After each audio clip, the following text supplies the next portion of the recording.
ખાસ કરીને IX market કપલિંગના મામલામાં શું અપડેટ જોવા મળી છે?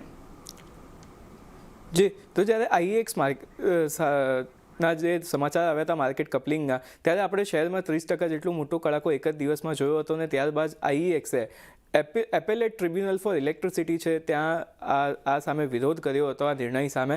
હવે ત્યાંથી એક મોટું અપડેટ આજે આપણને સામે આવતું દેખાયું છે કે આઈએક્સના જે વકીલ છે કપિલ સિબ્બલ, તેમણે જે છે તે અપેલેટમાં CERC એટલે કે સેન્ટ્રલ ઇલેક્ટ્રિસિટી રેગ્યુલેટરી કમિશન છે તેમના અધિકારીઓ સામે ગેરરીતિની એક ફરિયાદ જે છે તે ખૂબ જ મોટો એક આરોપ મૂક્યો છે ફરિયાદ કરતા.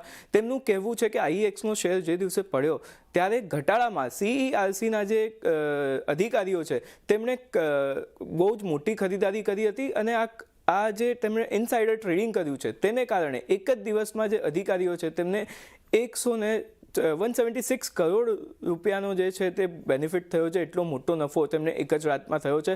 એટલે કે આ ઇનસાઇડર ટ્રેડિંગનો મામલો છે તેવું કપિલ સિબ્બલે જે છે તે અપેલેટ સામે મૂક્યું છે. સાથે જ કપિલ સિબ્બલે આ જે ઓર્ડર છે માર્કેટ કપલિંગનો તેને પણ રદ કરવાની માંગ જે છે તે અપેલેટ સામે મૂકી છે.